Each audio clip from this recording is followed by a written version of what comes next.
Chapter 11. Nightgown. We had lain thus in bed, chatting and napping at short intervals, and Queequeg now and then affectionately throwing his brown tattooed legs over mine and then drawing them back. So entirely sociable and free and easy were we, when, at last, by reason of our confabulations, what little nappishness remained in us altogether departed, and we felt like getting up again, though daybreak was yet some way down the future. Yes, we became very wakeful, so much so that our recumbent position began to grow wearisome, and by little and little we found ourselves sitting up, the clothes well tucked around us, leaning against the headboard with our 4 knees drawn up close together, and our 2 noses bending over them, as if our knee-pans were warming pans. We felt very nice and snug. The more so since it was so chilly out of doors, indeed out of bedclothes too, seeing that there was no fire in the room. The more so, I say, because truly to enjoy bodily warmth, some small part of you must be cold, for there is no quality in this world that is not what it is, merely by contrast.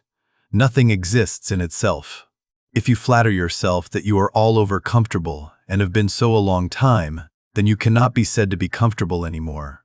But if, like Queequeg and me in the bed, the tip of your nose or the crown of your head be slightly chilled, why then, indeed, in the general consciousness you feel most delightfully and unmistakably warm. For this reason a sleeping apartment should never be furnished with a fire, which is one of the luxurious discomforts of the rich.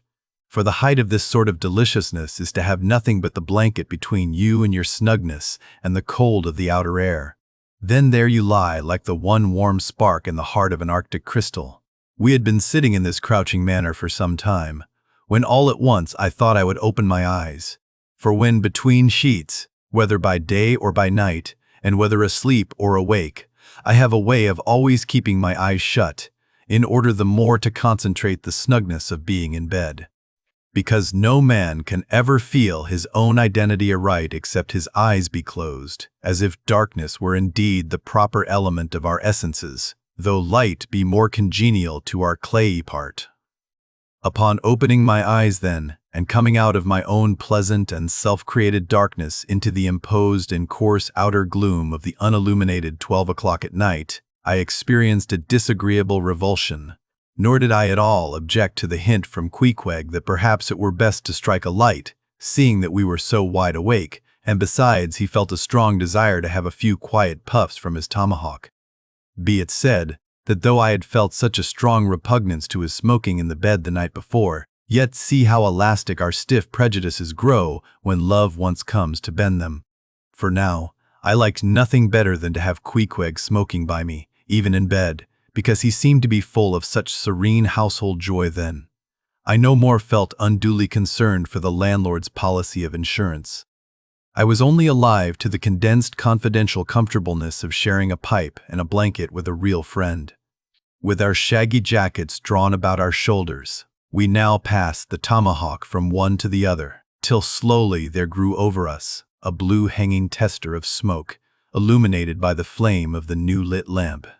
Whether it was that this undulating tester rolled the savage away to far distant scenes, I know not, but he now spoke of his native island, and, eager to hear his history, I begged him to go on and tell it. He gladly complied. Though at the time I but ill comprehended not a few of his words, yet subsequent disclosures, when I had become more familiar with his broken phraseology, now enable me to present the whole story such as it may prove in the mere skeleton I give.